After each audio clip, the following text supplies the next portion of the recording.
नमस्कार व्यूअर्स, मैं हूं अमीश देवगन और इस समय ग्राउंड जीरो पे मौजूद हूं। 75 साल पुरानी संसद तो आज इतिहास का हिस्सा बन गई, लेकिन इसके साथ ही प्रधानमंत्री मोदी ने करीब 3 दशक पुरानी महिला आरक्षण की मांग को पूरा करने के लिए मजबूती का 7 कदम आगे बढ़ा दिया है, क्योंकि नई संसद का श्री गणेश ही महिला आरक्षण बिल के साथ हुआ है। लेकिन इसके साथ ही इस बिल पर श्रेय लेने की पॉलिटिक्स भी छिड़ गई है। सोनिया गांधी कह रही हैं कि यह बिल हमारा ही तो है। लोकसभा के भीतर भी अधीर रंजन चौधरी ने भी कहा कि यह बिल कांग्रेस की ही देन है, जिसके बाद सदन के भीतर तीखी नोक-झोंक की नौबत तक आ गई। लेकिन आज हम आपको थोड़ा फ्लैशबैक में भी लेके जाएंगे, क्योंकि 27 साल से महिलाओं के हित का एक बिल अटका रहा। यहां तक कि स्वर्गीय अटल बिहारी वाजपेयी की सरकार के दौरान 1998 में जब तत्कालीन कानून मंत्री थम्बी दोरई विधेयक पेश करने जा रहे थे, तो लालू यादव की पार्टी के सुरेंद्र प्रकाश यादव उनके हाथ से बिल की कॉपी छीन ली थी और अपनी ही पार्टी के सांसद अजीत कुमार मेहता के साथ मिलकर उसे फाड़ दिया था। शरद यादव से लेकर लालू यादव और मुलायम सिंह यादव तक इसका विरोध कर चुके हैं, कड़ा विरोध कर चुके हैं। तो सवाल है कि आज इस बिल पर श्रेय लेने की सियासी होड़ क्यों मच गई है? इसी पर होगी देश की सबसे ज्यादा देखे जाने वाली चर्चा। आर पार, आज का आर पार संसद भवन के प्रांगण से।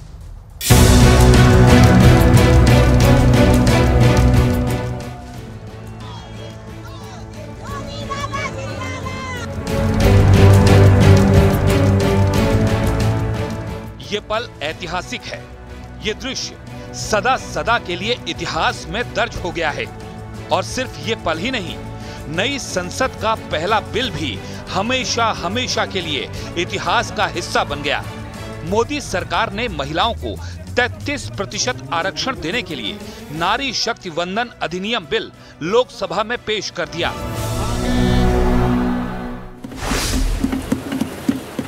नारी शक्ति वंदन अधिनियम, इसके माध्यम से हमारा लोकतंत्र और मजबूत होगा। मैं देश की माताओं, बहनों, बेटियों को नारी शक्ति वंदन अधिनियम के लिए बहुत बहुत बधाई दूंगा। महिलाओं को अधिकार देने का, महिलाओं की शक्ति का उपयोग करने का वो काम, शायद ईश्वर ने ऐसे कई पवित्र काम के लिए मुझे चुना है।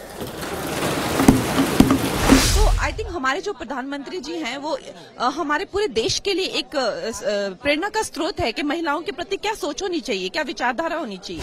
हम बोलते हैं ना, कुछ भी आप नया काम करें, गृह प्रवेश करें या गाड़ी भी लेते हैं तो हम लक्ष्मी से शुरुआत होती है। तो इसमें दिखा रहे कि हमारे भारत कितना प्रोग्रेस करेगा अगर हम लक्ष्मी पे ज्यादा ध्यान दे रहे हैं।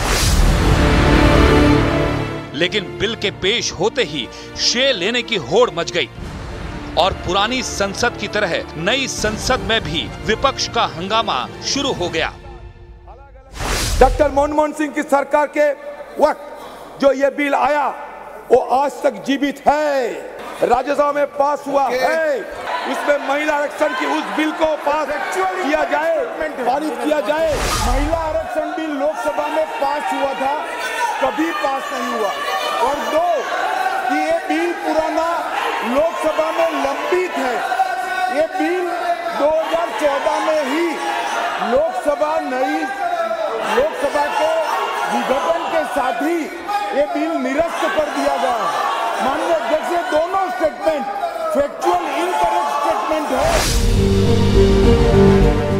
सदन में बिल पेश होने से पहले ही सोनिया गांधी ने भी इस पर अपना दावा ठोक दिया।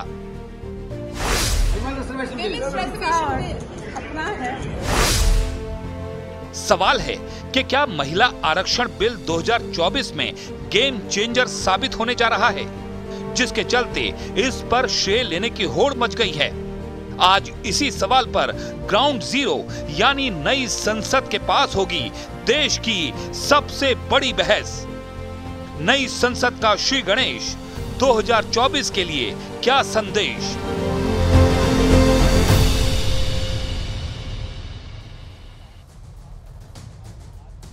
तो नई संसद का श्री गणेश क्या 2024 के लिए बड़ा संदेश है? लेकिन महिला आरक्षण पर श्रेय लेने की होड़ का विश्लेषण जरूर जानना इस समय जरूरी हो जाता है।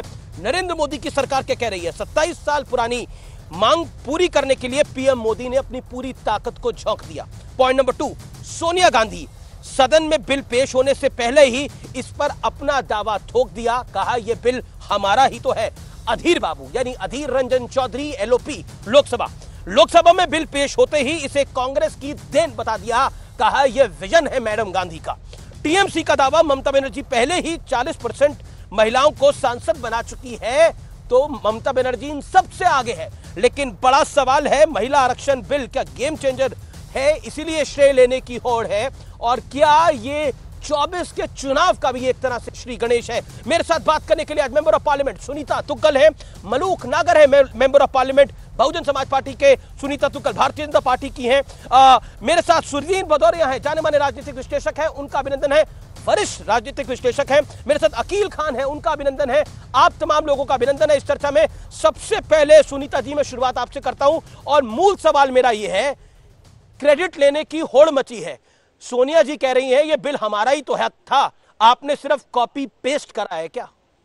देखिए अमीश जी, मुझे लगता है कि अगर आपको कोई बात कहनी है तो उसके लिए आपको उस पर अमल भी करना चाहिए जी। इतने सालों तक जो है वो कांग्रेस की सरकार रही, लेकिन उन लोगों ने जिस तरह से जो है इस बिल का एक तरह से मैं कहूंगी कि मजाक उड़ाया गया। 27 साल हो गए हैं आज इस बिल को, और मैं बहुत बहुत इस बात के लिए धन्यवाद करना चाहती हूँ आदरणीय प्रधानमंत्री नरेंद्र मोदी जी को कि जो हर वो काम जो है वो करना पसंद करते हैं कि जिसमें महिलाओं को आगे बढ़ने का मौका मिले जी। चाहे आप ये देखिए कि पूरे कोई भी क्षेत्र ऐसा क्यों ना है, हर क्षेत्र के अंदर आदरणीय प्रधानमंत्री जी ने महिलाओं को बढ़ाने की कोशिश की है। और इसमें आप एक गरीब से गरीब महिला को लेकर और एक अच्छी एजुकेटेड जो अच्छे क्षेत्र के अंदर अपना जो है वो अपना काबिलियत दिखा सकती है, हर क्षेत्र के अंदर माननीय प्रधानमंत्री जी ने जो है महिलाओं को आगे बढ़ाने की कोशिश की है। महिलाओं के लिए उनकी संजीदगी इस बात से ही जाहिर होती है कि जैसे ही उन्होंने सरकार संभाली तो सबसे पहले उन्होंने जो उज्ज्वला योजना, महिलाओं के लिए शौचालय, यहाँ से वो एक आम जो हमारी बेटी है, हमारी बहन है, उनके लिए जो सोच उन्होंने रखी उसको आगे बढ़ाते हुए आज आप ये देखिए, बल्कि मैं उस बात को याद कर रही थी आज जब जो है ये बिल पेश किया जा रहा था कि माननीय प्रधानमंत्री जब मुख्यमंत्री होते थे गुजरात के, उस समय में उन्होंने वहां पर वन विभाग के अंदर महिलाओं को सबसे ज्यादा भागीदारी देने की कोशिश की थी कि महिलाओं का आरक्षण इसके अंदर भी होना चाहिए। क्रेडिट की होड़ जो है, क्रेडिट की होड़ देखिए ऐसा है क्योंकि आधी आबादी है, महिलाएं जो है, महिलाएं बहुत गेम चेंजर। आप लोगों ने भी वोट के लिए किया है, ये सवाल एक खड़ा हो रहा है। मैं आपको बता रही हूँ अमीश जी कि महिलाएं गेम चेंजर होती हैं। महिलाएं जो हैं वो बहुत जबरदस्त जो है, जिसकी तरफ एक बार चल पड़ती है ना तो उसके बाद फिर वो इधर उधर नहीं देखती है। तो इसलिए वो मौका ढूंढ रहे हैं ये कि ये महिलाओं के लिए जो इतना अच्छा काम मोदी जी कर रहे हैं तो क्यों ना हम इसका क्रेडिट लेने की कोशिश करें। कुछ देर पहले गृह मंत्री ने भी ट्वीट किया है और बड़ा ट्वीट किया है जिसमें उन्होंने बोला कांग्रेस कैसे क्रेडिट ले सकती है जिसने सालों तक इस बिल को लटकाया, अटकाया और भटकाया, अपने ही सहयोगी दलों से इस बिल का विरोध कराया। सुदीन भदौरिया, ये इत्तेफाक है कि आज आप हमारे साथ हैं और ये जब ये बिल ड्राफ्ट हुआ था तो आप भी उसमें जब पहले ड्राफ्ट हुआ था तो उसके एक बड़े भागीदार थे। मेरा बहुत सीधा सवाल है, क्या ये गेम चेंजर है? क्या ये 24 की कहानी बदल देगा?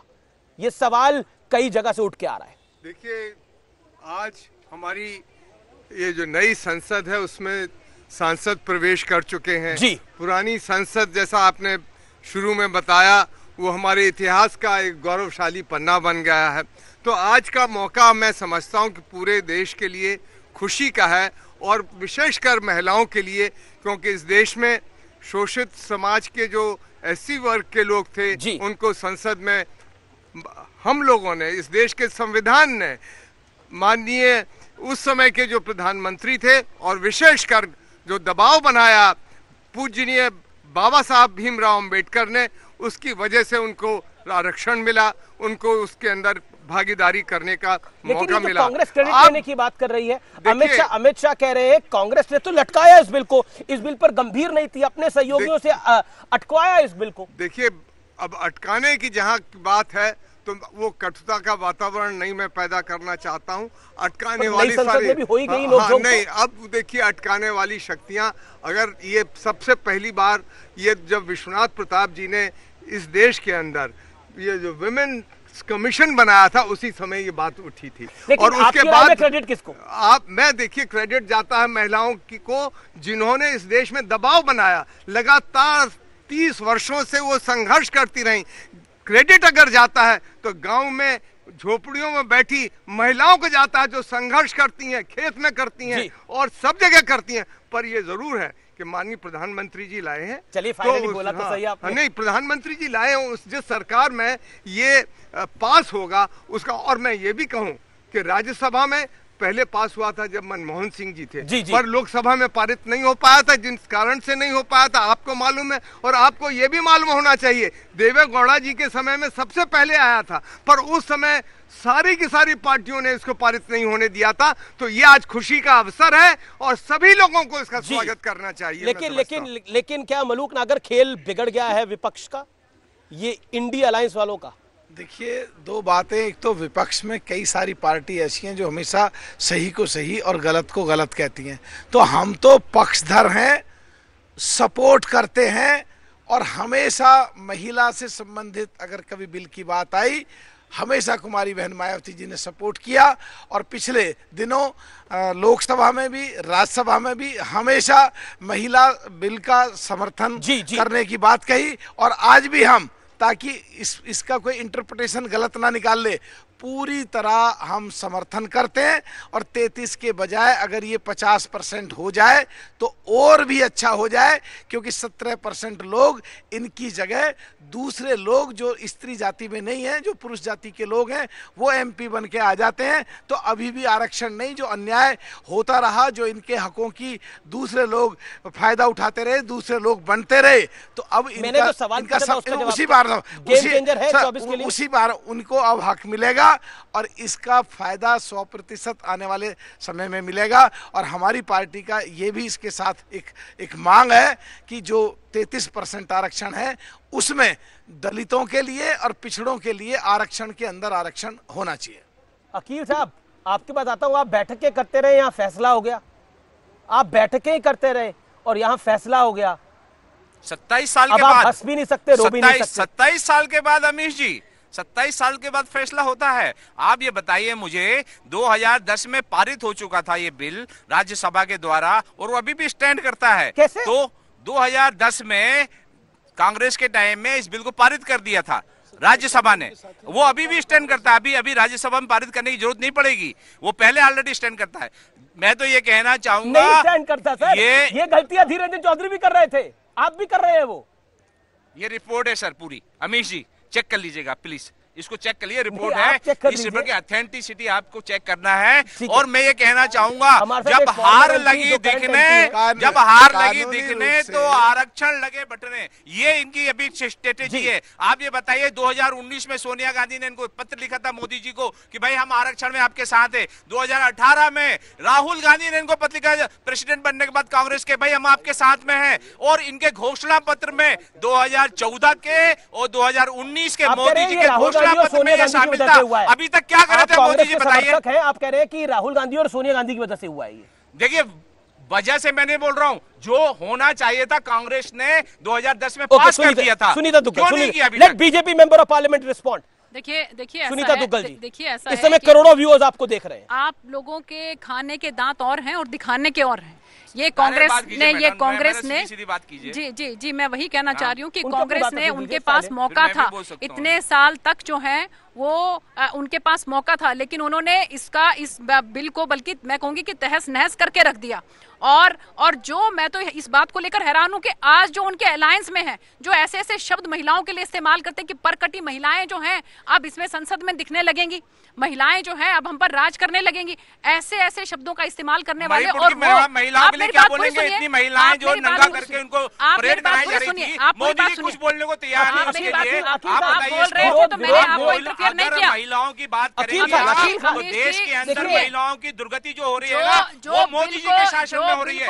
आरजेडी के बिहार की सरकार के अंदर आज जो मंत्री बने हुए हैं, उन्होंने संसद के अंदर फाड़ने का काम किया। और मोदी जी 2010 में फिर क्यों नहीं किए 2014 में? ये बताइए आप। लेट मेंबर ऑफ पार्लियामेंट क्या कर रहे थे 10 साल से? Akeel Khan, let BJP MP respond. Okay, नहीं, ये आपकी परंपरा ही है कि कोई अगर आपको, तो कम से कम पहली बात तो ये है अमीश जी कि आप कोई महिला बिल के ऊपर जो है आज ये जो बिल पेश हुआ है इसमें आपको सारी महिलाएं रखनी चाहिए थी। और दूसरी बात ये है कि आपको अभी इसी चीज की गरिमा नहीं है कि केवल एक महिला यहाँ पर है, उसकी बात को पूरा होने दीजिए आप कम से कम। और आप बीच में किस तरह से, हमने अभी जब अमीश जी मांगेंगे आपसे मेरी बात का जवाब, अमीश जी मांगेंगे, आप जो है सीधा मेरे से बात नहीं कर सकते। I am not accountable to you.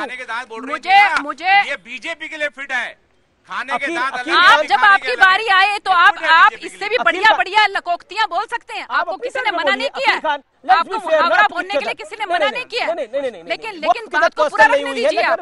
अब माइक नीचे रखिए और उनको 40 सेकंड दीजिए बोलने के लिए। Late respond. अमीश जी, मैं यही बात कह रही हूँ कि हमारी सरकार ने ना केवल जो है ये जो बिल आया है इसके ऊपर हम बात करें, बल्कि मैंने जैसा पहले कहा कि एक गरीब से गरीब महिला से लेकर और एक बड़ी से बड़ी महिला जो पोजीशन पर है उसके लिए जो जिस तरह की सोच माननीय प्रधानमंत्री जी रखते हैं, आज की तारीख में हमारी सरकार में सबसे ज्यादा मंत्री महिला है, 12 महिला है। आप ये देखिए, सबसे ज्यादा महिला सांसद हैं तो भारतीय जनता पार्टी की हैं। सबसे ज्यादा अगर 33% संगठन के अंदर किसी का रिजर्वेशन है तो हमारी भारतीय जनता पार्टी के अंदर है। और आप लोग बात करते हैं, आप लोग, इसीलिए मैं ये बात कर रही हूँ कि कांग्रेस पार्टी के जो है वो खाने के दांत और हैं और दिखाने के दांत और ठीक है जी।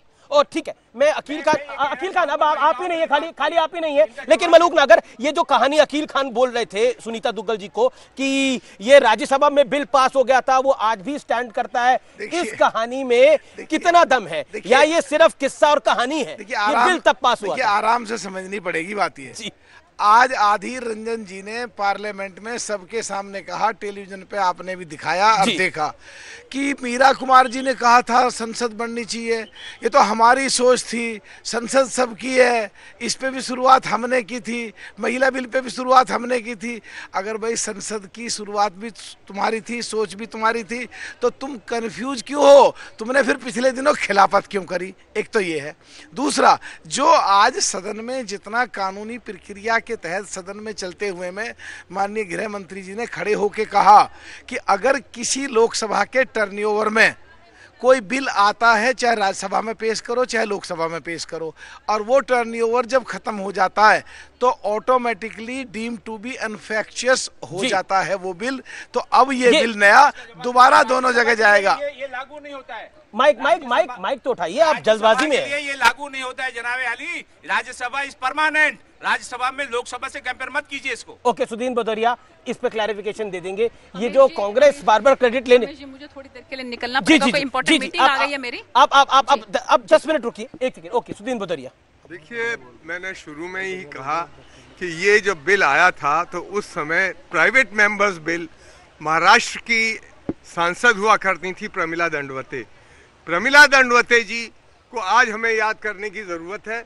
उन्होंने इस बिल को तमाम महिलाओं के साथ जो उनके साथ जुड़ी हुई थी उनके सहयोग से इस बिल को तैयार किया।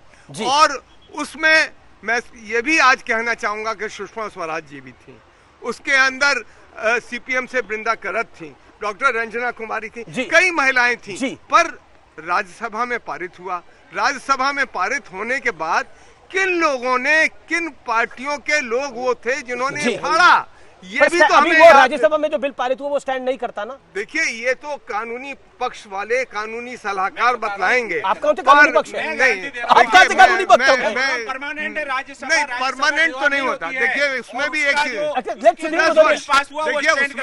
आप कांग्रेस को क्रेडिट दीजिए, लेकिन थोड़े एनेक्डोट समझ लीजिए। जिस समय ये 10 वर्षों तक तो होता है, देखिए, उसके बाद अगर ये समय पूरा हो जाए तो वो फिर वो भी इनफ्रक्चुअस हो जाता है। ये कहाँ लिखा है सर? ये लिखा होना नहीं है, ये आप पता करिए। मैं तो अब ज्यादा मैं बहस करने के लिए नहीं लिखा, आप ये कहीं नहीं लिखा हुआ है। 10 साल ये संसद कोई रिस्ट्रिक्शन नहीं 10 साल का राज्यसभा के अंदर पास है, वो स्टैंड करता है अभी। ये आप गलत सोच रहे हैं, आपकी सोच गलत है। सुनीता दुग्गल, मलूक नागर और सुदीन भदौरिया तीनों एक आवाज में बोल रहे हैं कि ये नहीं होता। आप चेक कर, सांच है ही नहीं तो आंच ही आंच है। ओके, सांच है ही नहीं, ये आंच ही आंच है। ओके, एक सुनीता दुग्गल जी, देखिए, जो विपक्ष की परेशानी है, इंडिया अलायंस की परेशानी है, इंडिया अलायंस की परेशानी है, वो ये है कि आप इसका पॉलिटिकल गेन लेने का प्रयास करेंगे।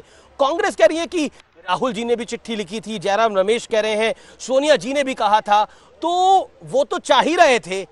तो क्या आपको लगता है कि क्रेडिट लेने की होड़ इसके लिए भी है? क्योंकि कांग्रेस ने भी एक समय पर इसकी पहल करी थी, हालांकि वो पूर्ण नहीं हो पाई थी। देखिए अमीश जी, बात बिल्कुल क्रेडिट लेने की है, यहाँ पर क्रेडिट लिया जा रहा है कांग्रेस पार्टी के द्वारा, लेकिन जो उनके पास मौका था उस मौके में उन्होंने इसका बिल्कुल इस्तेमाल ना करते हुए इस बिल के ऊपर कुछ नहीं किया। और आप ये देखिए कि हमारी सरकार ने, माननीय प्रधानमंत्री नरेंद्र मोदी जी ने जिस तरह से, मैं अगर बात करूं कि राष्ट्रपति, पहली राष्ट्रपति महिला जो है और वो भी आदिवासी महिला आदरणीय महामहिम द्रौपदी मुर्मू जी, उनको आज अगर राष्ट्रपति बनाने का काम किया तो वो भारतीय जनता पार्टी की सरकार ने किया। इसके साथ साथ आप ये देखिए कि सबसे बड़ा जो विभाग है रक्षा मंत्रालय का, वो पिछली सरकार के समय में एक महिला को, निर्मला सीतारमण जी को जो है वो हमारी सरकार ने दिया, और अब वित्त मंत्रालय जो है आदरणीय निर्मला सीतारमण जी को दिया। विदेश मंत्रालय जो है हमारी आदरणीय सुषमा स्वराज जी के पास था। तो महिलाओं को किस तरह से सशक्त किया जाता है, ये अगर कहीं देखना हो तो वो केवल और केवल मुझे लगता है कि भारतीय जनता पार्टी करके दिखाती है। ये पॉलिटिकल गिमिक भी है, जो political gimmick quote and quote, मैं ऑपोजिशन की भाषा में बोल रहा हूं। मैं आपको मौका दूंगा। रमण जी का अपना कोई इंडिपेंडेंट थिंकिंग नहीं है, सारा कंट्रोल करते हैं हमारे Modi ji. You can't say this. दूसरी चीज मैं आपकी एक और बात बोलना चाहूंगा, आप बोल रहे हैं ना कि आरक्षण, आज की डेट में चाइना में इंडिया से डबल है महिलाओं को आरक्षण, और अब बांग्लादेश और पाकिस्तान की बात कर लीजिए। अभी जो इंडिया में आरक्षण है ना, जो महिला संसद है, चाइना में किस तरह का लोकतंत्र है सब दुनिया जानती है। ऐसे उसमें आप महिलाओं की बात करते हैं, इन बातों में तो आपको चाइना बहुत बढ़िया लग रहा है। नहीं, चाइना के लिए इतना प्यार क्यों उमड़ रहा है आपके मन में? आपके मन में चाइना के लिए इतना प्यार क्यों उमड़ रहा है? वहाँ पे किस तरह का लोकतंत्र है ये सब जानते हैं। वो कह रहे कि इंडिया अलायंस जब बन गया तो ये भारतीय जनता पार्टी डर गई और उस डर के कारण ये बिल लेकर आया। मुझे लगता है कि डरने की जरूरत तो अब इनको है, क्योंकि इनके पास जो अलायंस के अंदर जो दल हैं, जो पार्टियां हैं, उन लोगों के जो वो नेता हैं, वो नेता हैं जिन्होंने जो है बिल की कॉपियों को फाड़ा था संसद के अंदर। वो नेता हैं जो ऐसे शब्द जो है शब्दावली इस्तेमाल करते हैं महिलाओं के लिए, जिसका कोई हिसाब नहीं। ऐसे उसमें अगर चिंता किसी को करने की जरूरत है तो इन लोगों को करने की जरूरत है कि ये लोग कैसे इस बात में लेकर, इस बात को लेकर एकता बनाएंगे। और उसके यूपी के अलायंस में थे, मलूक नागर, क्या लालू यादव यूपी के अलायंस में नहीं थे? अमीश जी, एक मिनट, इनके हिमाचल में सरकार है, छत्तीसगढ़ में सरकार है, कर्नाटक में सरकार, कितनी महिला मंत्री बनाई है इन्होंने? इनसे पूछे जरा। ठीक है, पूछिए हिमाचल में कितनी महिला मंत्री? डिफरेंस है जरूर, कोई ऑटोक्रेसी नहीं है, हिटलरवादी नहीं है कि मोदी जी ने बोल दिया उसके लिए कोई भी अपोज नहीं कर सकता। ये डेमोक्रेसी का फंडामेंटल है और ब्यूटी भी है डेमोक्रेसी की कि भाई बिल पास नहीं हुआ, अटका रहे थे। कितनी महिलाएं मंत्री हैं आपकी कर्नाटक की सरकार में? कितनी महिला मंत्री आपकी हिमाचल की सरकार में है? आप महिलाओं की हिमायत कर रहे हैं, लेकिन हम जो करके दिखाते हैं महिलाओं के लिए, वो अगर किसी की सरकार ने किया तो हमारी सरकार ने किया। 40% है पूरे देश के अंदर। आपके जो स्टेट है जिसमें बीजेपी राज करती है, बताइए कितने परसेंट है, ये बताइए आप।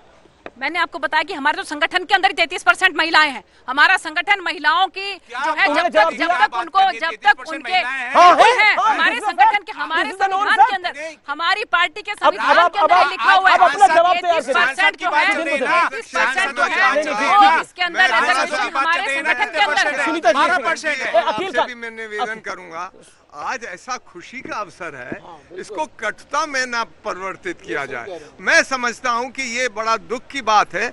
आज हमारे संसद में मनमोहन सिंह जी भी, प्रधानमंत्री जी भी, सब लोगों ने इस बात को समझा कि हम सब लोग इस नए एक इतिहास की शुरुआत हो रही है, तो कटुता के साथ नहीं होनी चाहिए, बल्कि प्रेम और करुणा के साथ होना चाहिए। और 24 का चुनाव बहुत सन 52 से लेके हम अब तक चुनाव देखते रहे हैं, और चुनाव आएंगे, और इसके बाद जैसा अटल बिहारी वाजपेयी जी ने कहा था, सरकारें आती हैं, सरकारें जाती हैं, पर जिनका मन बड़ा होता है वही इतिहास बनाया करते हैं। तो आज मोदी जी ने इतिहास बनाया है, आज नरेंद्र मोदी ने इतिहास बनाया है। नहीं कर रहा है निस्संदेह, अगर अकील खान आपके बीच में वो नहीं बोले, आप सबके बीच में बोल रहे हैं, अनफेयर कर रहे हैं। निस्संदेह अगर ये बिल पास होता है, महिलाओं को 33% आरक्षण का जो वादा रहा है, और मैं समझता हूँ बहुत समय से ये अधूरा पड़ा था, अगर पूरा होगा तो इतिहास में दर्ज होगा, क्यों नहीं होगा दर्ज? इसको ये बड़े मन की बात है, ये नरेंद्र मोदी के क्रिटिक है। देखिए सुनीता दुग्गल, आज तो प्रधानमंत्री के जो क्रिटिक भी हैं, विरोधी पार्टियां भी है, वो भी कह रही हैं कि इतिहास तो है, इसमें कोई दो राय नहीं है, ये इतिहास नहीं है, लेकिन ये इतिहास स्वर्णिम अक्षरों में भी लिखा जाएगा। लेकिन दो तीन चीजें जो कि सवालों के घेरे में है, शिवसेना की मेंबर ऑफ पार्लियामेंट है प्रियंका चतुर्वेदी उद्धव ठाकरे गुट की, उन्होंने ट्वीट करा है कि ये एक्चुअली परिसीमन के बाद लागू होगा, 2026 के बाद लागू होगा, 2029 के चुनाव में लागू होगा। तो ये जो चीजें हैं ये कुछ संदेह पैदा कर रही है विपक्ष के खेमे में। Your take on that? देखिए ऐसा है अमीश जी, कल जो है इसके ऊपर पूरी चर्चा होगी और मुझे लगता है कि सभी जितने भी दल हैं उनको अपना अपना पक्ष इसके अंदर रखना चाहिए और जो भी इसका मंथन करने के बाद जो निकलेगा मुझे लगता है कि उसके बाद सर्वसम्मति के साथ इस बिल को पास करना चाहिए। एक सेकंड मलूकनगर, ये जो 29 में ये लागू होगा, 26 के परिसीमन के बाद, इसको लेकर जो कई पॉलिटिकल पार्टीज ने बीजेपी के जो खिलाफ है उन्होंने सवाल खड़ा करा है मंशा के ऊपर। Your take? देखिए ये वैसे तो थोड़ा लंबा विषय हो जाएगा जी, तो पर जो कल मिनिस्टर बोलेंगे वो क्या क्या बातें रखते हैं, उसके बाद जितने एमपी बोलेंगे वो क्या क्या बातें क्या क्या डिमांड रखते हैं जो प्रोविजन है पार्लियामेंट का, और सबकी बातें मिनिस्टर वहाँ बैठ कर नोट करते रहते हैं। फिर बाद में बिल पास होने से पहले मिनिस्टर खड़े होकर के क्लैरिफिकेशन देते हैं और एक एक पॉइंट का जवाब देके जब जाते हैं। तो असली बात तो कल पूरी चर्चा के बाद निकल करके आएगी। आप सब एमपीज हैं और इस समय व्यूअर्स देख रहे हैं, पीछे संसद भवन दिख रहा है। पुरानी संसद का अनुभव और नई संसद का अनुभव कैसा रहा? मलूकनगर आपसे शुरुआत करता हूं, फिर सुनीता दुग्गल और फिर भदौरिया साहब, आपने भी पुरानी संसद में तो गए हो आप, तो इस वजह से ऐतिहासिक रहा, ऐतिहासिक क्षण थे। आज 1917 में बननी शुरू हुई और 26 में पूरी, 1927 में पहला सेशन आजादी के पास इस बिल्डिंग में चला। सख्ती आजादी से पहले यहाँ से देश चलता था। डेवलपमेंट पुरानी संसद में मिस क्या करेंगे? अच्छा, और जो 1947 के बाद भी आजादी के बाद पूरी सख्ती यहाँ से चली, और आज जो हमारे पैसे और हमारे पसीने से बनी हुई संसद, जो हमारे लिए मंदिर की तरह संविधान मंदिर, उसमें से निकल तो उनको क्या कहेंगे जो मोदी महल कह रहे थे इसको? उसमें से आज निकल के जो अपने लोगों में आजादी के बाद अपनी सोच, अपने विचार, अपना पैसा, अपना पसीना के हिसाब से, और जो बढ़े हुए एमपीओ के जो आने वाले समय बढ़ने 888 संख्या, जो उस समय 37 करोड़ थे अब 140 करोड़ हैं, उसको चलाने के लिए जो बड़ी संसद भव्य बनी है, एक ऐतिहासिक लम्हा था और खुशी की बात थी। जी सुनीता जी, एक तो पुरानी संसद और उसके बाद नई संसद में जाना, अनुभव कैसा था और पुरानी संसद में मिस क्या करने वाली हैं आप? अमीश जी, मैं इस बात के लिए मैं ये कहूंगी कि हम बहुत सौभाग्यशाली हैं कि 17वीं लोकसभा के हम सदस्य हैं कि जो इतिहास के पन्नों में भी रहे और उसके बाद भविष्य में भी जा रहे हैं, और वर्तमान में आज हम दोनों के बीच में खड़े हैं। कल रात को आप लोगों को नींद आ गई थी? आज ये बहुत ही सौभाग्यशाली दिन था कि आज जो है गणेश चतुर्थी, और गणेश चतुर्थी के दिन हम लोगों ने जिस तरह से जो है माननीय प्रधानमंत्री नरेंद्र मोदी जी के नेतृत्व में नई जो है संसद भवन के अंदर प्रवेश किया, और इसके साथ साथ जो पुरानी जो संसद भवन है उसकी गरिमा को भी बरकरार रखते हुए माननीय प्रधानमंत्री जी ने कहा भवन की तस्वीरें लाइव चल रही हैं, इसको अब संविधान भवन के नाम से जो है वो जाना जाएगा, इसकी गरिमा को बरकरार रखते हुए। और नई संसद भवन के बारे में क्या आपको बताऊं कि बहुत ही एकदम उम्दा है, इनॉग्रेशन में हम भी गए थे, सुंदर है और जर्नलिस्ट एडिटर्स को बुलाया था, तो I was also part of that delegation, तो आई वाज देयर, मैंने उसका अनुभव किया था। लेकिन आप कुछ पूछना चाहेंगे भदौरिया साहब और कुछ कहना चाहेंगे नए संसद भवन के बारे में? श्री गणेश हुआ है आज से नई संसद का। देखिए, पुराने से जो हम नई में जा रहे हैं, तो पुराना का जो गौरवशाली इतिहास है, इसमें हमें दो चीजें याद रखने वाली हैं। देश की आजादी के लिए इसी संसद में शहीद आजम भगत सिंह ने वो काम किया था जिससे देश की पूरी तरुणाई जागी और देश को आजादी मिली, और वो सबसे ज्यादा बड़ी कुर्बानी देकर उनको फांसी की भी सजा हुई। मैं ये भी कहना चाहूंगा, इसी संसद में बैठकर आवाज बुलंद की दलित, शोषित, वंचित समाज के लिए परम पूज्य बाबा साहब ने, मान्यवर काशीराम जी ने, डॉक्टर राम मनोहर लोहिया ने और सुश्री बहन मायावती जी ने दोनों जगह, दोनों सदनों में, चाहे वो लोकसभा रहा हो, राज्यसभा रहा हो, दोनों जगह पर आवाज बुलंद की। तो ये मैं समझता हूँ परंपरा नई संसद के अंदर जारी रहेगी, और देश की तमाम जो 140 करोड़ जनता है उसकी जो अनुभूति है, उनको सारा जो मिलना चाहिए अधिकार वो भी मिलेगा, ऐसा हम मानते हैं। अखिल बाबू, पुरानी संसद तो आपको भी नहीं भूलेगी, 2 बार नरेंद्र मोदी फुल मेजोरिटी के साथ आ गए, 370 भी हट गई, आपको तो भूल नहीं सकती वो। देखिए, ये देश देश को नहीं भूलेगा कि 9.5 सालों के अंदर मोदी जी ने क्या परफॉर्मेंस दिया है। मोदी जी ने महंगाई बढ़ाई है, जो जिसके लिए वो हमारी स्मृति ईरानी जी जो है ना थालियां पीटा करती थी कि महंगाई है, चूड़ियां ले लो। उसके अलावा और जो हमारे देश के अंदर इन्होंने 2 करोड़ रोजगार हर साल के कहा था ना, परेशान हो गए महिला आरक्षण बिल पास होने से। 1 करोड़ रोजगार हर साल गायब हो रहे हैं। इसके अलावा और जो सबसे बड़ी बात है, जो हमारे देश के अंदर आपका जवाब क्या है? प्रेस फ्रीडम जो है, प्रेस फ्रीडम 152 नंबर पे पहुंच गई है। पता नहीं किस प्रेस फ्रीडम की बात कर रहे हो। काम कर रहे हैं, गठबंधन पत्रकारों को बैन कर रहा है और आप प्रेस फ्रीडम की बात कर रहे हो। आप लोकतंत्र के चौथे स्तंभ का बॉयकॉट कर रहे हो और आप प्रेस फ्रीडम की बात कर रहे हो। जी, हमारी जो 142 नंबर पर कैपिटा इनकम प्रति व्यक्ति आया है, पहुंच गई है। सुनीता जी का जवाब। अरे विकसित 6.5 लाख 6.5 देखिए अमेश जी मुझे लग रहा है कि आज देश जिस हिसाब से तरक्की कर रहा है, हम चाहे चंद्रयान 3 की बात करें, चाहे G20 में जिस तरह से हमारे देश ने रिप्रेजेंट किया है। अभी आप ये देखिए कि कितने सालों से G20 चल रहा है, लेकिन अफ्रीकन यूनियन को अगर उसमें शामिल करने का श्रेय किसी को जाता है तो माननीय प्रधानमंत्री श्री नरेंद्र मोदी जी को जाता है। और वो अफ्रीकन कंट्रीज, आप ये देखिए कि वो अफ्रीकन कंट्रीज जो है वो बिल्कुल भाव विभोर हो गए। वो उनकी आंखें भर आई ये देखकर कि हमको जो है अब इसमें शामिल किया गया है, वो G20 से अब G21 हो गया है। तो ऐसा भव्य और दिव्य जो आप ये देखिए कि कार्यक्रम जो है G20 का रहा, आज भारत को पूरी दुनिया के अंदर जो है वो उससे सलाह ली जाती है, उनसे पूछा जाता है कि हमें किसी भी कोई भी निर्णय क्यों ना हो।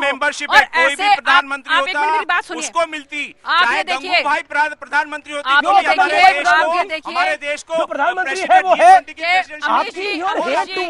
मोदी टुवर्ड्स बीजेपी आना था। गंगूबाई भी होता कोई प्रधानमंत्री पहले क्यों नहीं आए? ये तो G20 तो हर साल होता है। एक सेकंड मुझे सुनीता जी आप अपनी मुझे डबल माइक लगाना पड़ेगा। सुनीता जी आप बोलिए प्लीज। जी मैं ये कह रही हूँ कि G20 तो हर साल में होता है, पिछले साल क्यों नहीं हो गया फिर ये अफ्रीकन यूनियन वाला? इंडोनेशिया में हुआ। देखिए आप वो क्या बोल रहे हैं, क्या समझ रहे हैं? मैं वही कह रही हूँ कि जो आज भारत जिस दिव्य और भव्य स्थान पर पहुंचा हुआ है वो आप लोगों को हजम नहीं हो रहा है। बिल्कुल जो जिस तरह से माननीय प्रधानमंत्री जी के नेतृत्व में आज देश जिस तरह से तरक्की कर रहा है पूरी दुनिया के अंदर आज आप ये देखिए कि सारे कंट्रीज जो हैं वो अलग अलग मत रखते हैं, लेकिन फिर भी दिल्ली डिक्लेरेशन हुआ कि नहीं हुआ?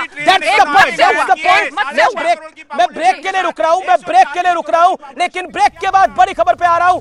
आप देख रहे हैं विशेष एडिशन आज आर पार का।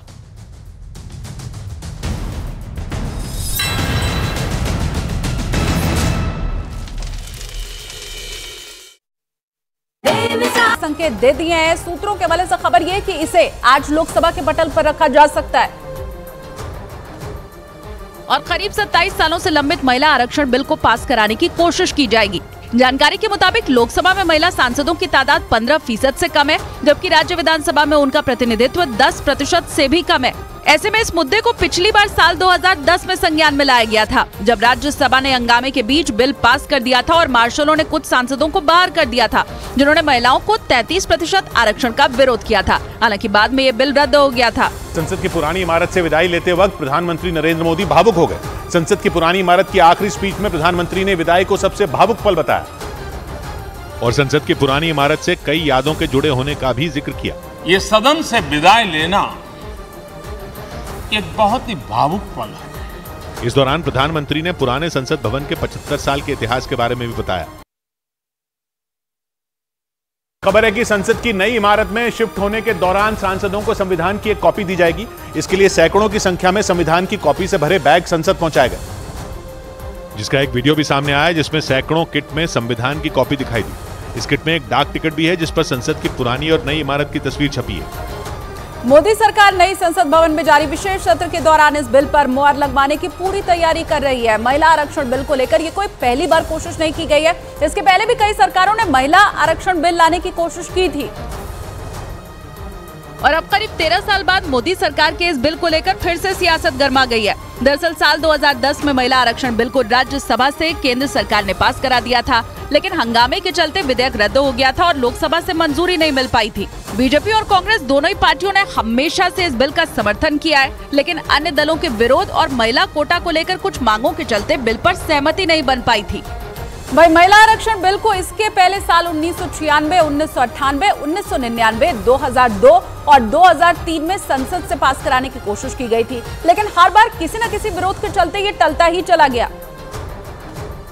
महिला आरक्षण विधेयक पहली बार 1996 में देवेगौड़ा सरकार ने पेश किया था। लोकसभा में पास नहीं होने पर इसे गीता मुखर्जी की अध्यक्षता वाली एक संयुक्त संसदीय समिति के पास भेज दिया गया, जिसने दिसंबर 1996 में अपनी रिपोर्ट पेश की। हालांकि लोकसभा के सत्र समाप्त होने की वजह से विधेयक को फिर से पेश करना पड़ा था। पीएम वाजपेयी की एनडीए सरकार ने 1998 में 12वीं लोकसभा में बिल को फिर से पेश किया, लेकिन एक बार फिर ये समर्थन पाने में असफल रहा। 1999 में एनडीए सरकार ने 13वीं लोकसभा में एक बार फिर पेश किया। इसके बाद विधेयक को 2003 में संसद में 2 बार पेश किया गया था। कई सरकारों में फेल होने के बाद अब सबकी नजर मोदी सरकार पर है।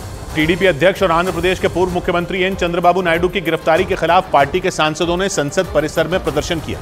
चंद्रबाबू नायडू भ्रष्टाचार के एक मामले में 14 दिनों के लिए न्यायिक हिरासत में है और उनकी गिरफ्तारी के विरोध में टीडीपी के सांसद संसद परिसर में मौजूद गांधी मूर्ति के सामने इकट्ठा हुए।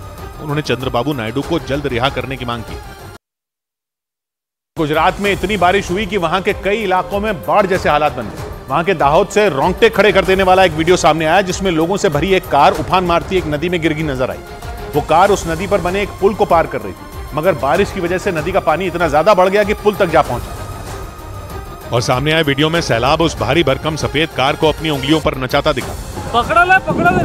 जोरदार लहरों ने कार को ऐसा पटका कि किनारे पर दिख रही वो गाड़ी चंद सेकंड में सैलाब के बीचों बीच पहुंच गई। गाड़ी को पानी में फंसा देख आसपास लोग जुट गए। दमकल विभाग की टीम को बुलाया गया और कार में सवार लोगों को बचा लिया गया। भारी बारिश की वजह से गुजरात में बने सरदार सरोवर बांध से पानी छोड़ना पड़ा, जिसके बाद भरूच में नर्मदा नदी हिलोरे मारने लगी और नदी के ऊपर बने एक रेलवे ब्रिज तक उसका पानी आ गया। इस कारण ब्रिज से गुजरने वाली ट्रेनें रद्द करनी पड़ी।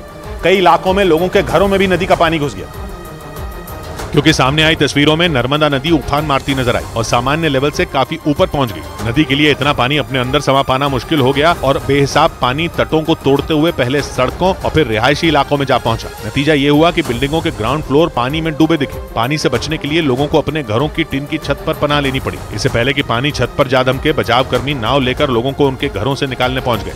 और ऐसा ही हाल गुजरात के वडोदरा में भी देखने को मिला। वहां भी मूसलाधार बारिश ने नदियों में उफान ला दिया, जिसकी वजह से एक इलाके में 12 लोग फंस गए। उन्हें बचाने के लिए सेना को मोर्चा संभालना पड़ा और उसकी जांबाजी ने बच्चों समेत उन 12 लोगों को बचा लिया। नदी में पानी बढ़ने की वजह से उन लोगों को वहां पास में बने एक मंदिर की छत पर पनाह लेनी पड़ी। पहले कोस्ट गार्ड हेलीकॉप्टर के जरिए उनका रेस्क्यू करने की कोशिश में था, मगर खराब मौसम की वजह से बचाव अभियान नहीं चलाया जा सका। बाद में सेना ने नाव के जरिए नदी में फंसे उन 12 लोगों को बाहर निकाला। गुजरात के आणंद में बाढ़ में फंसे कई लोगों का रेस्क्यू किया गया। भारी बारिश के बाद वहां महिसागर नदी का पानी कई इलाकों में घुस गया, जिससे हाहाकार मच गया। और जैसे ही प्रशासन को इसकी खबर मिली, कई इलाकों में बचाव अभियान शुरू कर दिया गया। आणंद के एक इलाके से सामने आई तस्वीर में दमकल कर्मी बाढ़ में फंसे लोगों की जान बचाते दिखाई दिए। बढ़ते तनाव के बीच अमेरिका ने नए जासूसी ड्रोन का परीक्षण शुरू कर दिया, जो अमेरिका की नौसेना के लिए दुश्मन देशों के खिलाफ रणनीति तैयार करने में काफी कारगर साबित होगा। क्योंकि अमेरिका के नए जासूसी ड्रोन को एक खास तकनीक की मदद से तैयार किया गया, जिससे किसी भी देश के जहाजों और विमानों का पता लगाना बेहद आसान हो जाएगा। जिसके लिए अमेरिका ने गुआम के एंडरसन एयरफोर्स बेस पर नए जासूसी ड्रोन को तैनात किया और परीक्षण शुरू कर दिया। बताया गया कि नए जासूसी ड्रोन को खास तौर पर निगरानी के लिए बनाया गया, जो समंदर पर दूसरे देशों के युद्धपोत और हर हवाई गतिविधियों पर बारीकी से नजर रखेगा। साथ ही ये जानकारी वो अमेरिका की नौसेना तक पहुंचाएगा। वहीं अमेरिकी नौसेना को रेस्क्यू ऑपरेशन समेत दूसरी गतिविधियों में भी वो मदद करेगा। बताया गया कि अमेरिका काफी समय से नए जासूसी ड्रोन को लेकर तैयारी में जुटा था, जिसे चीन और रूस को जवाब देने के लिए तैनात कर दिया गया। पश्चिमी मीडिया के मुताबिक रूस और बेलारूस के बढ़ते खतरे के बीच पोलैंड की सेना ने एक मिलिट्री ड्रिल के जरिए अपना दम दिखाया, जिसमें पोलैंड के सैनिकों ने दुश्मन पर बारूदी हमले के साथ उसके इलाके में घुसकर ऑपरेशन करने का अभ्यास किया। और उस मिलिट्री ड्रिल का जो वीडियो सामने आया, उसमें पोलैंड के खतरनाक टैंकों के अलावा बख्तरबंद गाड़ियां और लड़ाकू हेलीकॉप्टर भी नजर आए। पोलैंड के सैनिकों ने टैंकों के जरिए इतना ज्यादा बारूद बरसाया कि ड्रिल वाली जगह धुएं के गुबार से पूरी तरह ढक गई। पोलैंड की सेना ने हेलीकॉप्टर के जरिए दुश्मन के इलाके में अपने सैनिकों को उतारने और वहां से उन्हें लाने की भी प्रैक्टिस की। पिछले कुछ महीनों से पोलैंड लगातार अपनी सैन्य ताकत बढ़ाने में जुटा हुआ है, क्योंकि पश्चिमी मीडिया के मुताबिक यूक्रेन का ये पड़ोसी जंग में उसकी मदद करने की वजह से रूस और उसके करीबी बेलारूस के निशाने पर आ गया और दावा किया गया कि पोलैंड को सबक सिखाने के लिए पुतिन कब क्या कर बैठे किसी को अंदाजा नहीं। इसीलिए पोलैंड पहले ही अपनी सेना को मजबूत करने और उसकी तैयारियों को धार देने में जुट गया। आम आदमी पार्टी ने राजस्थान, मध्य प्रदेश और छत्तीसगढ़ में होने वाले विधानसभा चुनाव अकेले लड़ने के संकेत दिए हैं। ये संकेत मध्य प्रदेश में केजरीवाल की रैली के बाद दिए गए। विपक्षी गठबंधन INDIA में सीट शेयरिंग के ऊपर फॉर्मूला ही तय नहीं हुआ है और इसी बीच विधानसभा चुनाव में पार्टी ने अकेले लड़ने का इशारा कर दिया। मध्य प्रदेश, छत्तीसगढ़ और राजस्थान का सवाल है, वहां तो कांग्रेस पार्टी है। कांग्रेस पार्टी ने इस दिशा में अब तक तो कोई पहल की नहीं है, तो हम जैसे अपनी पहली तैयारी कर रहे थे, हम तैयारी कर रहे हैं। हरियाणा के सोनीपत में मारपीट का चौंका देने वाला एक वीडियो सामने आया है, जिसमें टोल प्लाजा के कई कर्मचारी एक महिला और उसके पति को बेरहमी से पीटते हुए नजर आए। घटना का वीडियो सोशल मीडिया पर वायरल हो गया, जिसमें उस टोल प्लाजा पर जमकर हंगामा होता दिखाई दिया। वहां के कर्मचारियों ने उस महिला और उसके पति को सड़क पर दौड़ा दौड़ा कर पीटा। इस दौरान उस टोल प्लाजा के कर्मचारियों ने उन्हें चारों तरफ से घेर लिया, फिर उन पर जमकर लात, घूंसे और डंडे बरसाए गए, जबकि उस महिला को एक के बाद एक कई थप्पड़ मारे गए। वीडियो में कई लोग बीच बचाव करते भी दिखाई दिए, लेकिन गुस्से में आग बबूला टोल कर्मचारी नहीं रुके, क्योंकि उस टोल प्लाजा पर काम करने वाले कर्मचारियों का आरोप है कि वो आदमी शराब के नशे में था, जो उल्टी तरफ से गाड़ी लेकर जबरन घुसने की कोशिश कर रहा था। और जब टोल कर्मचारियों ने उसे रोकने की कोशिश की तो वो उनसे भिड़ गया, जिसके बाद उनका गुस्सा भी भड़क गया और वहां बवाल खड़ा हो गया। हिमाचल प्रदेश के मंडी में हुए हादसे का हैरान कर देने वाला एक वीडियो सामने आया, जिसमें गैस सिलेंडर से भरा एक ट्रक धमाके के बाद आग में धधकता नजर आया, जिसके बाद वहां हड़कंप मच गया, क्योंकि धमाके के बाद उस ट्रक से आग की ऊंची ऊंची लपटें उड़ती हुई नजर आई। देखते ही देखते आग काफी विकराल हो गई। उस पूरे इलाके में काला धुआं फैल गया, जो आसपास मौजूद घरों तक भी पहुंच गया। वहां मौजूद लोगों ने बताया कि बारिश की वजह से सड़क पर काफी फिसलन बढ़ गई, जिसकी वजह से रसोई गैस के सिलेंडरों से भरा वो ट्रक पलट गया। पलटते ही उसमें जोरदार धमाका हुआ और भीषण आग लग गई, जिसे देखकर वहां मौजूद लोग डर गए। हालांकि मशक्कत के बाद पुलिस और दमकल की टीम ने ट्रक में लगी आग को बुझा दिया, लेकिन तब तक ट्रक और उसमें रखे गैस के सिलेंडर जलकर राख हो गए। लेकिन राहत की बात यह रही कि हादसे के वक्त ट्रक में ड्राइवर समेत 2 लोग सवार थे, जिनकी जान बचा ली गई। और वहीं नई संसद में शिफ्टिंग के पहले मोदी कैबिनेट ने महिला आरक्षण बिल को मंजूरी दे दी है। संसद की एनेक्सी बिल्डिंग में हुई बैठक में मोदी सरकार ने बिल पर मुहर लगाई और इस मंजूरी के बाद महिला आरक्षण बिल को लोकसभा में पेश किया जाएगा। महिला आरक्षण बिल में लोकसभा और राज्य विधानसभाओं में महिलाओं के लिए 33% या 1/3 सीटें आरक्षित करने का प्रस्ताव है। विधेयक में 33% कोटा SC, ST और एंग्लो इंडियन के लिए। बिल में प्रस्तावित है कि हर एक आम चुनाव के बाद आरक्षित सीटों को रोटेट किया जाना चाहिए और आरक्षित सीटें राज्य या केंद्र शासित प्रदेश के अलग अलग निर्वाचन क्षेत्रों में रोटेशन होंगी। इस संशोधन अधिनियम के लागू होने के 15 साल बाद महिलाओं के लिए सीटों का आरक्षण खत्म हो जाएगा। प्रधानमंत्री नरेंद्र मोदी ने विपक्ष के सभी सांसदों से ज्यादा समय देने की अपील।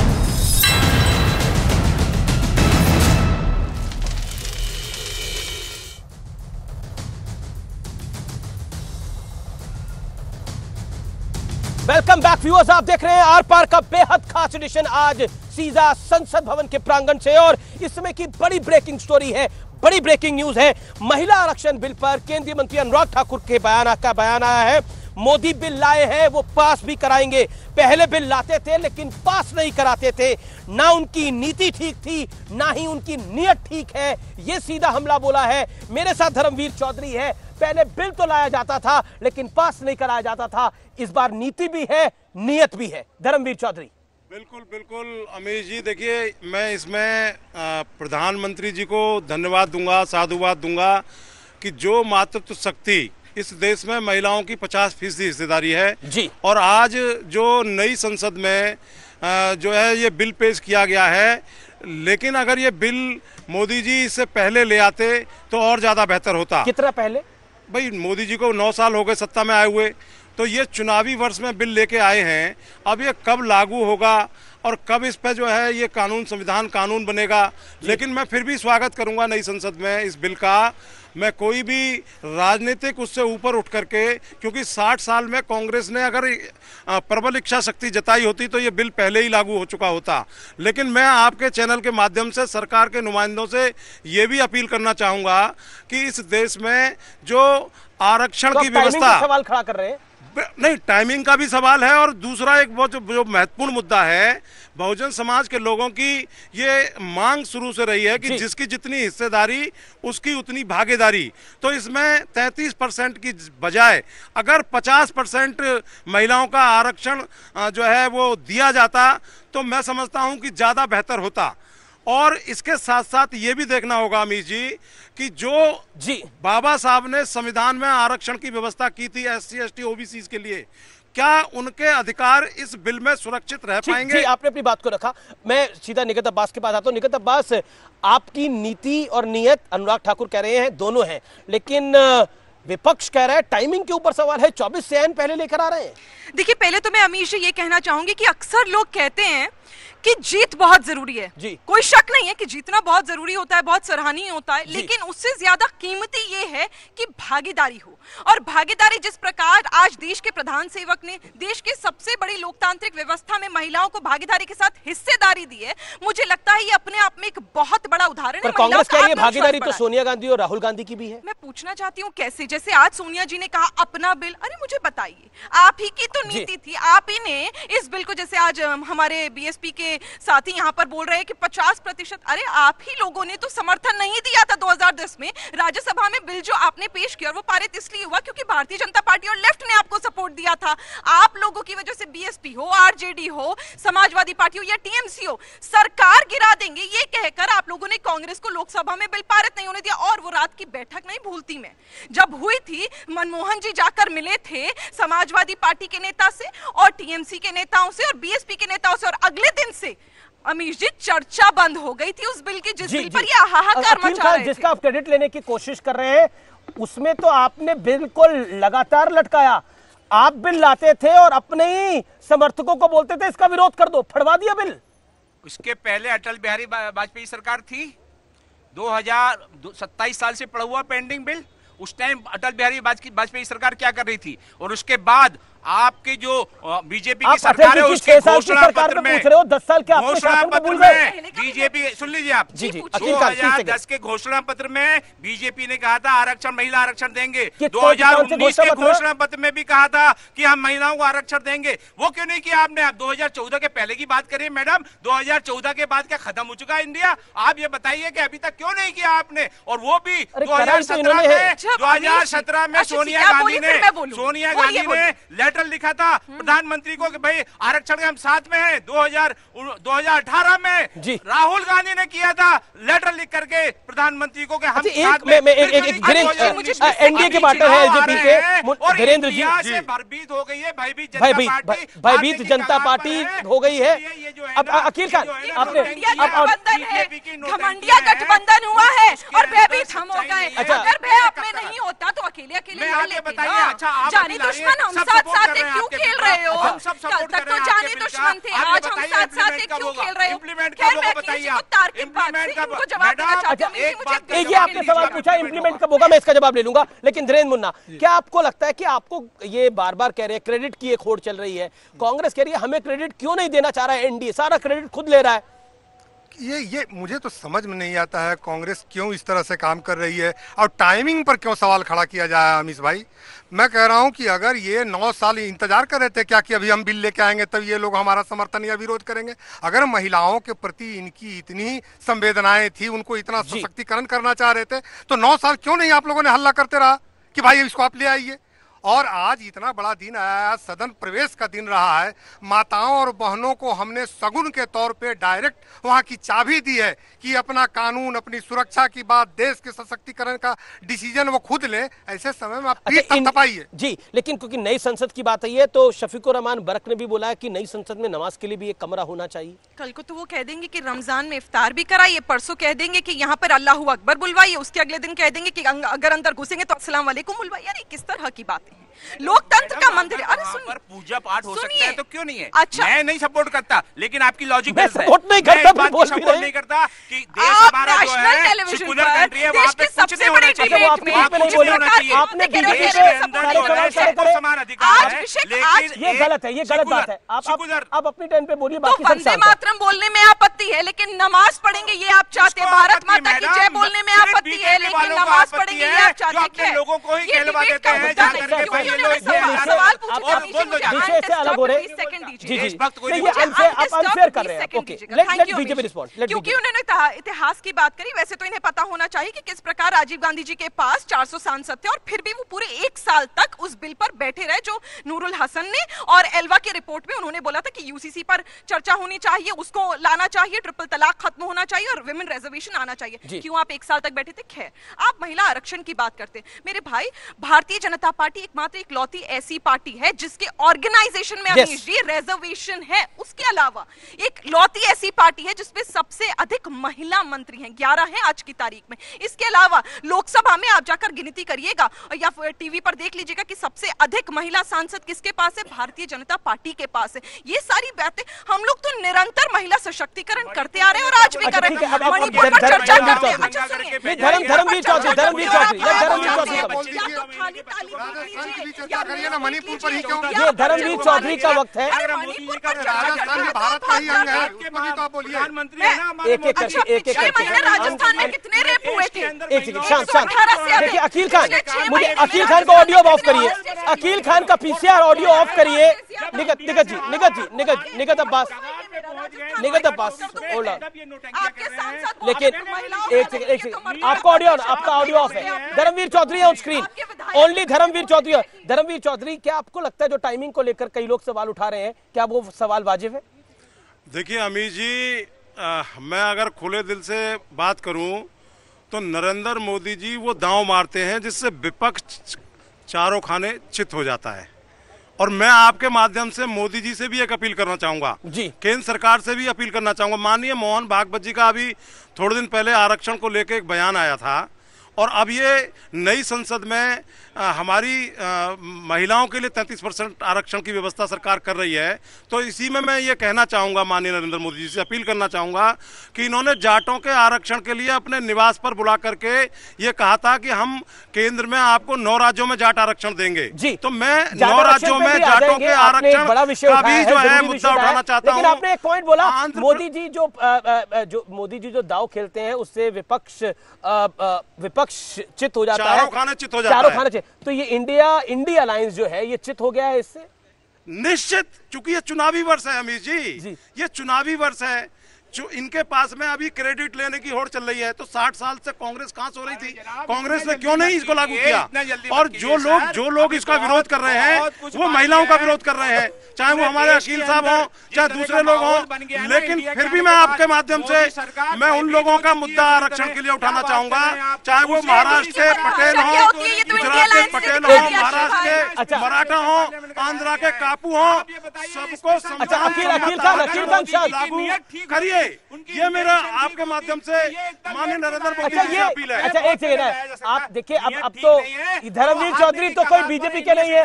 अब अकील खान, आपके साथ समस्या ये कि आप मानसिक संतुलन बिगड़ गया अकील साहब का। मानसिक संतुलन किसका बिगड़ा है? आप जो है पूरा देश जानता है किस तरह की चूंकि ये इसका विरोध कर रहे हैं। जो है भाई हमारी आज सुश्री जो है ना, राम से पहले सीता का नाम आता है, शिव से पहले पार्वती का नाम आता है, और कृष्ण से पहले राधा का नाम आता है। तो जब क्या हो गया अकील साहब? अकील साहब क्या हो गया? अरे आप क्रेडिट दीजिए ना सोनिया जी, राहुल जी को। अकील भाई आप सोनिया जी को क्रेडिट दीजिए, राहुल जी को क्रेडिट दीजिए, अरविंद जी को क्रेडिट दीजिए, सबको क्रेडिट दीजिए। कौन मना कर रहा है? मैं तो कह रहा हूँ जो इसके समर्थन में है सबको क्रेडिट दीजिए, लेकिन आप इसका विरोध मत करिए। ठीक है, ओके। निगत अब्बास 30 सेकंड। अकील भाई को ये लागू कब से होगा? ये एक वाजिब सवाल है जो धर्मवीर चौधरी ने भी पूछा, अकील खान ने भी पूछा। आज बिल पेश किया गया है, कल चर्चा होनी है, 9 घंटे बहस चलनी है। उस बहस के अगर आप लोग वहां पर टेबल बजाने में, माइक उतार कर फेंकने में या फिर कागज उड़ाने में व्यस्त नहीं होंगे तो चर्चा करिएगा। पिछली बार भी महिला सशक्तिकरण के लिए जब ट्रिपल तलाक का बिल आया था तब भी लोगों ने वॉकआउट स्टेज करा था। मुझे तो शक है कि अभी तक तो कल तक तो ये हाहाकार बचा रहे थे, ऑल पार्टी बैठक में भी यही बात कह रहे थे। ऐसा ना हो कि कल भी ये लोग हाहाकार बचाकर वॉकआउट कर। ऐसा क्या कर? एक second, all audios down, all audios down. Dhirendra Munna NDA निगत शांत, आपका ऑडियो नहीं जा रहा। ओके धीरेन्द्र मुन्ना, ऐसा आप क्या कर देते हैं, ऐसा आप लोग क्या कर देते हैं कि विपक्षी भी कहते हैं कि ये धोबी पछाड़ है। देखिए क्या इसको अंग्रेजी में लोग बोल रहे हैं आजकल कि ये मास्टर स्ट्रोक है, लेकिन एक्चुअल में ये माँ के लिए स्ट्रोक है, ये बहन के लिए स्ट्रोक है। उसी को ये लोग तो अंग्रेज हैं, इंडिया वाले लोग हैं। IND, विदेशी वाली बात वो बोलते हैं ना, जिसको मास्टर स्ट्रोक बोलते हैं। एक्चुअली में हम हिंदी भारत के लोग हैं, हम बोलते हैं कि हम अपनी माँ के लिए ये स्ट्रोक लिए हैं, हम अपनी बहन के लिए वाला गेम खेल गए इसके बिल्कुल खेलते रहेंगे। भारत में अगर हिंदी में नाम लेना है, अरे खेलना नहीं है, आदर करना है। और अगर आप कहते हैं तो क्या अमीश भाई 10 सेकंड, अमीश भाई 10 सेकंड, क्या गलत तरीका है? अमीश भाई 10 सेकंड, अगर मैं अभी बिल लेके आया हूँ तो क्या ये कहना चाहते हैं कि अंतिम वर्ष में सरकार चादर ओढ़ के सोए रहे? यही सरकार आप चाहते हैं? इस तरह का काम अगर अंतिम वर्ष में अगर मैं कुछ भी करता हूं तो ये हो गया। ठीक है, लेकिन व्यूअर्स, नरेंद्र मोदी ने पिछले 9 सालों में क्या कुछ किया है, वो आज मैं आपको एक ऐसी रिपोर्ट दिखाने जा रहा हूं, अगर आपने वो नहीं देखी तो कुछ नहीं देखा। 9 साल 6 मिनट में नरेंद्र मोदी ने क्या क्या करा है, किस तरह से सदन में एंट्री के बाद नरेंद्र मोदी ने किस तरह से अपना बाहुबली अवतार दिखाया है, हिम्मत वाला अवतार दिखाया है, वह जानना, सुनना, समझना बेहद आवश्यक हो जाता है। और व्यूअर्स, अब बात सत्य और तथ्य की। सपने सब देखते हैं और उन सपनों को पूरा करने का सपना भी सबका ही होता है, लेकिन जो उन सपनों को पूरा करने के लिए पुरुषार्थ करे, दृढ़ निश्चय के साथ आगे बढ़े, उसे हिम्मत वाला कहते हैं। आजादी के बाद से भारत निरंतर आगे बढ़ने की प्रक्रिया से गुजरता रहा, लेकिन लगातार विदेशी आक्रमणों और गुलामी के लंबे दौर ने भारत के नेतृत्व को हुआ तो हुआ वाले माइंडसेट में पहुंचा दिया था। और इसका नतीजा यह हुआ कि भारत जैसे समर्थमान देश को आज जहां होना चाहिए था, वो उससे काफी पीछे रह गया। सियासत और सियासी गोल सेटिंग अपनी जगह है, लेकिन सत्य और तथ्य यह है कि देश के मौजूदा नेतृत्व ने एक नहीं बल्कि कई मौकों पर साबित किया है कि सिर्फ सपने देखने से काम नहीं चलता, उन्हें पूरा करने के लिए कड़ी मेहनत और मजबूत इच्छा शक्ति की आवश्यकता होती है। 2014 चुनाव से पहले कांग्रेस के कुछ नेता चीख कर दावा करते थे कि नरेंद्र मोदी कभी प्रधानमंत्री नहीं बनेगा, वो चाहे तो चाय की टपरी खोल सकता है। मणिशंकर अय्यर याद होंगे आपको। लेकिन 2014 में नरेंद्र मोदी की सुनामी में पूरा विपक्ष उड़ गया व्यूअर्स। इसके बाद तो नरेंद्र मोदी एक एक कर हर उस काम में हाथ डालने लगे जिसकी कल्पना करना भी सपने से कम नहीं था। बीजेपी को छोड़कर शायद ही किसी राजनीतिक दल ने यह माना और ठाना था कि एक दिन अयोध्या में प्रभु श्री राम का भव्य मंदिर बनेगा। मंदिर का रास्ता भले ही कोर्ट से साफ हुआ, लेकिन पूरा देश जानता है कि इस मुद्दे को कोर्ट में लटकाने, अटकाने और भटकाने की कोशिश कब और कहां से हुई और किस पार्टी ने करी। अनुच्छेद 370, धारा 370 पर तमाम विपक्षी नेताओं का दावा था कि अगर इसे छुआ भी, हाथ भी लगाया तो देश में जलजला आ जाएगा। लेकिन बीजेपी का नारा था एक निशान, एक विधान और एक प्रधान। और प्रधानमंत्री नरेंद्र मोदी और गृह मंत्री अमित शाह की जोड़ी ने एक झटके में 370 को भूतकाल बनाकर रख दिया, साबित कर दिया कि फैसले लेने वाली सरकार कैसी होती है और हिम्मत वाला नेता कैसा होता है।